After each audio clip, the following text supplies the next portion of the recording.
Hey, I'm glad you're here. We've got a lot of important news to go over today, as well as an exciting announcement and the answers to some of your questions.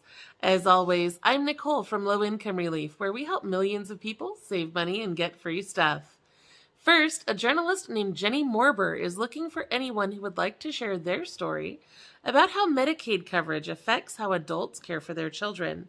In our Low Income Relief Community Facebook group, Jenny specifically asked to hear from people who have personal stories about how Medicaid coverage, or lack thereof, has affected their families and the kinds of choices that real parents have to make when adequate health care is not available.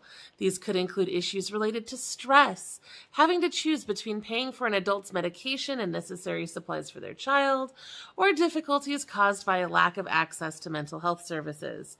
If you would like to share your story, you can reach out to her on Twitter at @JRMorber, or by email to jenny.morber.business@gmail.com.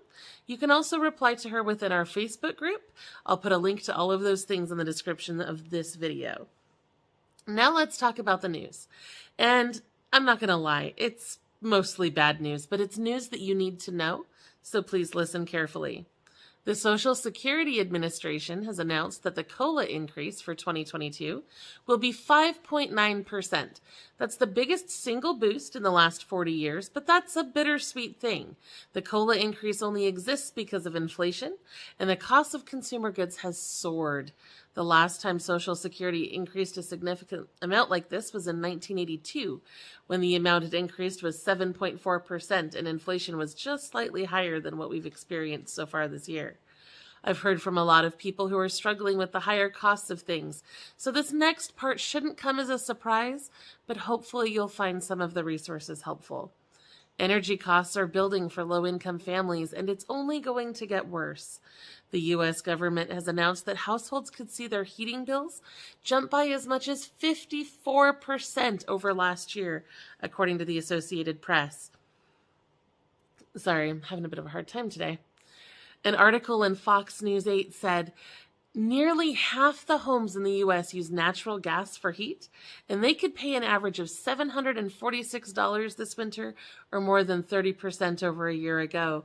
Homes in the Midwest could be especially pinched, with bills up an estimated 49%, and this could be the most expensive winter for natural gas-heated homes since 2008 to 2009.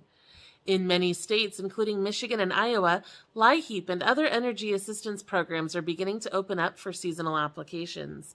Although eligibility often varies by state, you can usually apply if your household is at or below 200% of the federal poverty level. Contact your local LIHEAP office or community action agency for more information. These organizations may be able to help you with past due utility bills as well. A separate report from the National Energy Assistance Directors Association has estimated that low-income households across America owed an estimated $32 billion in past due utility debt by the end of 2020. The Guardian has reported that seniors living on fixed incomes in many states are now existing without electricity or gas service as a result of those debts. If you have been disconnected or are at risk of disconnection, please contact your utility provider, LIHEAP, 211, all the standard resources I usually recommend to try to get help. My notes got away from me again. All right.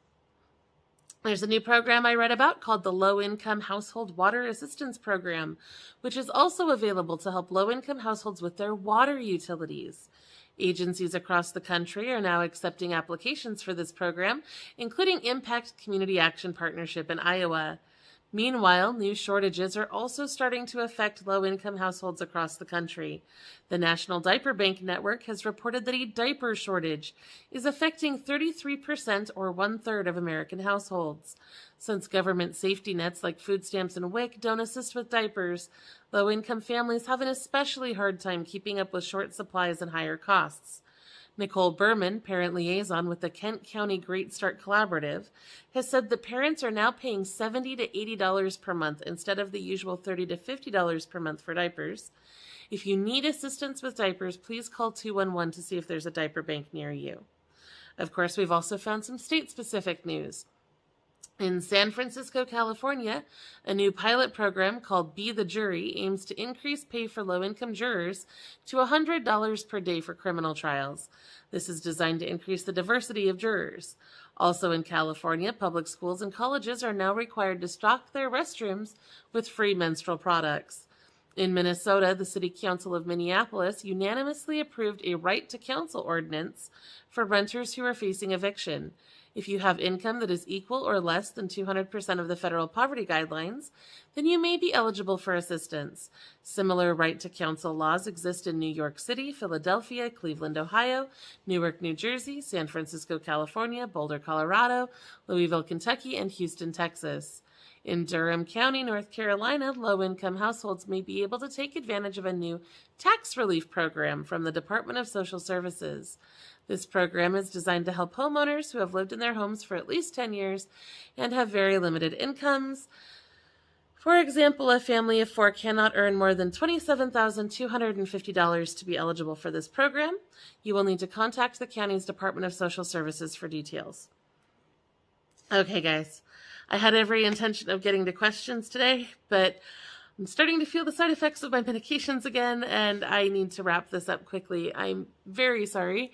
Been in and out of the urgent care and doctor's offices again this week, and I am definitely struggling. I will be back next week. I will do my best to answer more questions at that time. And in the meantime, thank you so much for watching, and I'll be back next week to help you.